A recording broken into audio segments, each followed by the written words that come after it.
ছেলেটির চেহারা ছিল খুব রোগা, কিন্তু সে ছিল সব দুরন্ত ছেলের সর্দার। তার দুষ্টুমির জন্য গ্রামের লোক, পাঠশালার গুরুমশাই সবাই অতিষ্ঠ হয়ে উঠতেন। এই ছেলেটি অমর কথাশিল্পী শরৎচন্দ্র চট্টোপাধ্যায়। 1876 সালে 15ই সেপ্টেম্বর হুগলি জেলার দেবানন্দপুর গ্রামে তার জন্ম হয়। তার বাবা মতিলাল চট্টোপাধ্যায় ছিলেন উদাসীন ও আপন ভোলা প্রকৃতির মানুষ, কিন্তু সাহিত্যে তার বিশেষ অনুরাগ ছিল। তার মায়ের নাম ভুবনমোহিনী দেবী। শরৎচন্দ্র তার বাবার গুণগুলি পেয়েছিলেন। শৈশবে তিনি যেমন দুষ্টু ছিলেন, তেমনি তার কিছু ভালো অভ্যাসও ছিল। সাঁতার কাটতে খুব ভালোবাসতেন। তার সাহস ছিল অসীম।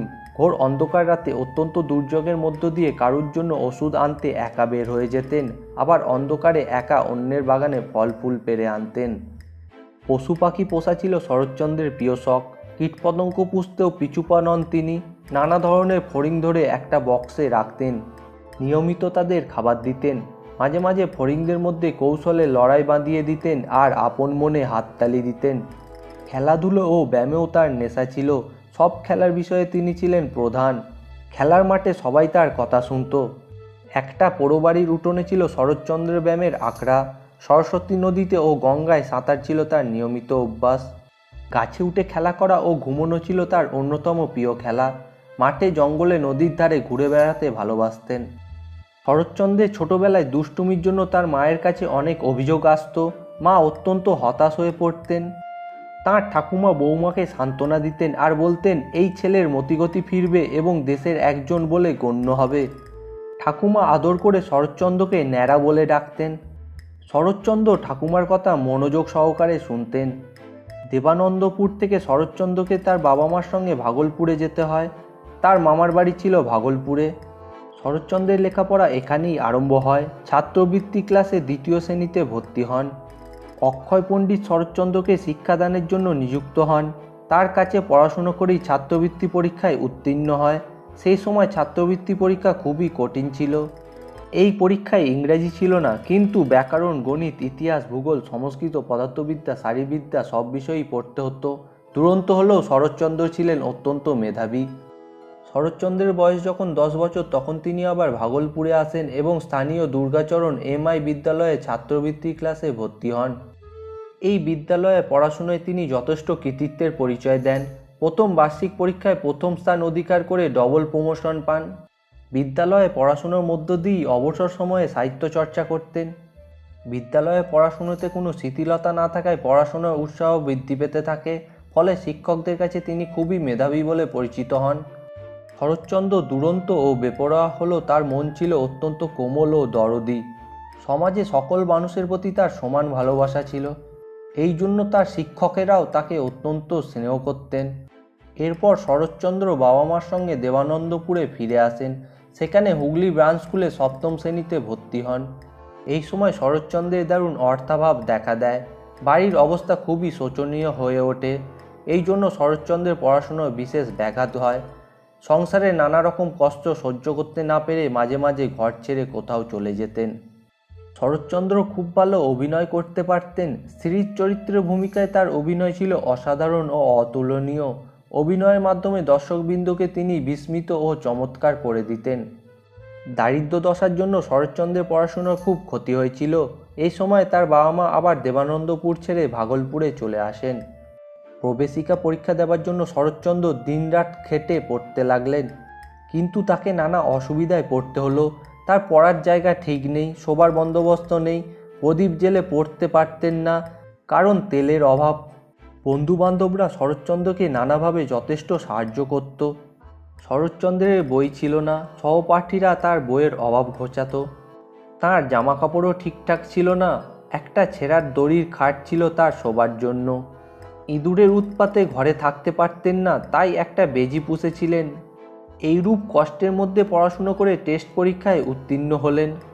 পরীক্ষার ফি দেওয়ার মতো তার কাছে টাকা ছিল না, তবুও অনেক কষ্টে পরীক্ষার ফি জোগাড় করে পরীক্ষা দেন। 1894 সালে 2য় বিভাগে প্রবেশিকা পরীক্ষায় পাশ করলেন তিনি। এরপর শরৎচন্দ্র ভাগলপুরে তেজনারায়ণ জুবলি কলেজে ভর্তি হন। ইংরেজি বাংলা খুব পড়তেন। তিনি যখন যে বই পড়তেন খুব মনোযোগ সহকারে পড়তেন। তাঁর পড়াশুনোয় একাগ্রতা ছিল অসাধারণ, স্মৃতিশক্তিও ছিল প্রখর। সেই সময় কলেজে টেস্ট পরীক্ষা দিতে হতো না, কিন্তু যে বছর শরৎচন্দ্র পরীক্ষা দেবার কথা সেই বছরই টেস্ট পরীক্ষার প্রবর্তিত হলো। ছাত্রদের আপত্তি থাকলেও কর্তৃপক্ষ সিদ্ধান্তে অটল থাকেন। বিজ্ঞান পরীক্ষার দিন গণ্ডগোল হলো। বিজ্ঞানে শরৎচন্দ্র খুব ভালো ছাত্র ছিলেন। অল্প সময়ের মধ্যেই পরীক্ষার সব প্রশ্নের উত্তর লিখে তিনি ঘর থেকে চলে আসেন। তার সহপাঠী বন্ধুরা প্রশ্নের উত্তর লিখতে পারছে না, এটা শরৎচন্দ্র বুঝতে পারলেন। তিনি হোস্টেল থেকে উত্তর লিখে পরীক্ষা হলে পাঠাতে লাগলেন। অধ্যাপক সারদা ভট্টাচার্যের নজরে পড়ে ওটা। তিনি শরৎচন্দ্রকে হাতে নাতে ধরে ফেলেন এবং অধ্যক্ষ হরিপ্রসন্ন মুখার্জির কাছে হাজির করেন। অধ্যক্ষ প্রথমে শরৎচন্দ্রকে টেস্ট পরীক্ষায় উত্তীর্ণ করবেন না বলে সিদ্ধান্ত নেন। ফিয়ের টাকা দেওয়ার একদিন আগে অধ্যক্ষ এই সিদ্ধান্ত পরিবর্তন করলেও শরৎচন্দ্রের অসহায় বাবা ফিয়ের টাকা জোগাড় করতে পারেননি। এর ফলে শরৎচন্দ্রের আর এফএ পরীক্ষা দেয়া হলো না। ছাত্রজীবনের এখানেই পরিসমাপ্তি ঘটল। কলেজের পড়াশুনো শেষ হলেও তার সত্যিকারের পড়াশুনো কিন্তু শেষ হলো না। পড়াশুনোয় তার আগ্রহ আরও বেড়ে গেল। সেই সঙ্গে ছিল চরম সাহিত্যের নেশা। বিদ্যালয় জীবনে শরৎচন্দ্র ছায়া নামক একটি হাতের লেখা পত্রিকা প্রকাশ করতেন। এখানেই তার সাহিত্য জীবনের যাত্রা শুরু হয়েছিল। যখন তিনি হুগলি ব্রাঞ্চ স্কুলে পড়তেন তখনই কাকবাসা, কাশীনাথ ও ছবি নামক 3টি গল্প লেখেন। বাসা নামক এক উপন্যাসও তিনি লিখেছিলেন প্রবেশিকা পরীক্ষা দেওয়ার পর, কিন্তু নিজেরই মনের মতো না হয় তিনি তা প্রকাশ করেননি। সব বিষয়ে তার অভিজ্ঞতা ও ভবঘুরে জীবনের বৈশিষ্ট্য ছিল বলেই তার সাহিত্য এত সুন্দর হতে পেরেছে। তাঁর সব গল্প ও উপন্যাস লেখা হয়েছিল প্রত্যক্ষ অভিজ্ঞতা থেকে। তার সর্বশ্রেষ্ঠ সৃষ্টি শ্রীকান্ত উপন্যাস তার নিজের জীবনের প্রতিচ্ছবি। পথের দাবি, রামের সুমতি প্রভৃতি অনেক উপন্যাস ও গল্প রচনা করেছেন। 1904 সালে তার প্রথম প্রকাশিত গল্পের নাম মন্দিরা। শরৎচন্দ্র বলেছেন, সংসারে যারা শুধুই দিলে পেলে না কিছুই, যারা বঞ্চিত, যারা দুর্বল, উৎপীড়িত, মানুষ যাদের চোখের জলের কোনো হিসাব নিলে না, নিরুপায় দুঃখময় জীবনে যারা কোনো দিন ভেবেও পেল না, সমস্ত থেকেও কেন তাদের কিছুতেই অধিকার নেই, এদের বেদনা দিলে আমার মুখ খোলে, এরাই পাঠালে আমাকে মানুষের কাছে মানুষের নালিশ জানাতে। শরৎচন্দ্র সম্পর্কে রবীন্দ্রনাথ ঠাকুর বলেছেন, শরৎচন্দ্রের দৃষ্টি ডুবে দিয়েছে বাঙালির হৃদয় রহস্যে। সুখে দুঃখে মিলনে বিচ্ছেদ সংগঠিত বিচিত্র সৃষ্টির তিনি এমন এক পরিচয় দিয়েছে, বাঙালি যাতে আপনাকে প্রত্যক্ষ জানতে পেরেছে। বাবা ও মার মৃত্যুর পর কিছুদিন শরৎচন্দ্র চাকরির চেষ্টা করেন, কিন্তু শেষ পর্যন্ত ব্যর্থ হয়ে তিনি ভাগ্যের অন্বেষণে 1903 সালে রেঙ্গুনে চলে যান। ব্রহ্মদেশের রাজধানী রেঙ্গুনে, যেখানে তিনি মাত্র 100 টাকার বেতনে অ্যাকাউন্টেন্ট জেনারেল অফিসে কেরানির কাজে যোগদান করেন। সেই সময়ই তিনি 1912 সালে প্রথম বিয়ে করেন, কিন্তু প্লেগ রোগে আক্রান্ত হয়ে তার প্রথমা স্ত্রীর মৃত্যু হলে 1913 সালে তিনি দ্বিতীয়বার বিয়ে করেন। 1916 সালে তিনি রেঙ্গুন ছেড়ে কলকাতায় ফিরে আসেন। 1919 সালে শরৎচন্দ্র কলকাতার কাছে হাওড়া জেলায় বাড়ি তৈরি করে বসবাস করেন। এর কিছুদিন পর কলকাতার দেশপ্রিয় পার্কের কাছে আশ্বিনী দত্ত রোডে সুদৃশ্য বাড়ি নির্মাণ করে স্থায়ীভাবে বসবাস করতে থাকেন। 1937 সালে তার 61তম জন্মদিনে রবীন্দ্রনাথ ঠাকুর শরৎচন্দ্রকে ওই বাড়িতে এসে অভিনন্দন জানান। সাহিত্য জগতে সেই সময় রবীন্দ্রনাথ উজ্জ্বল জ্যোতিষ্করূপে বিরাজমান। তা সত্ত্বেও অত্যন্ত ভালো লেখার মাধ্যমে অনায়াসেই সবচেয়ে জনপ্রিয় ঔপন্যাসিক হিসেবে পরিণত হয়েছিলেন। 14 বছর বয়সে কাশীনাথ রচনা করেন। 1917 সালের 1 সেপ্টেম্বর এটি প্রকাশিত হয়। মন্দিরা গল্পটি এর অন্তর্গত। 1917 সালে প্রকাশিত হয় শরৎচন্দ্রের বড় দিদি প্রথম মুদ্রিত গ্রন্থ। 1907 সালে এটি ভারতীয় পত্রিকায় প্রকাশিত হয়, যা বাঙালির হৃদয়ে সুপ্রতিষ্ঠিত করেছিল। তিনি প্রতিষ্ঠিত হলেন অপরাজয়ের কথাশিল্পী রূপে। শরৎচন্দ্রের উপন্যাসই তার প্রতিভার বিকশিত দেখা যায়। চন্দ্রনাথ, পণ্ডিত মশাই, বড় দিদি, দেবদাস, পরিণীতা, গৃহদাহ, দেনা পাওনা, চরিত্রহীন, দত্তা, পথের দাবি, শ্রীকান্ত প্রভৃতি উপন্যাসগুলি বাংলা সাহিত্যকে সমৃদ্ধ করেছে। এছাড়াও বড় গল্পগুলোর মধ্যে বিন্দুর ছেলে, রামের সুমতি, নিষ্কৃতি, বৈকুণ্ঠের উকিল, মেজদিদি প্রভৃতি বড় গল্পগুলোতেও পারিবারিক জীবনের ক্ষুদ্র ও দ্বন্দ্ব সংঘাতের মর্মান্তিক চিত্র অঙ্কিত হয়েছে।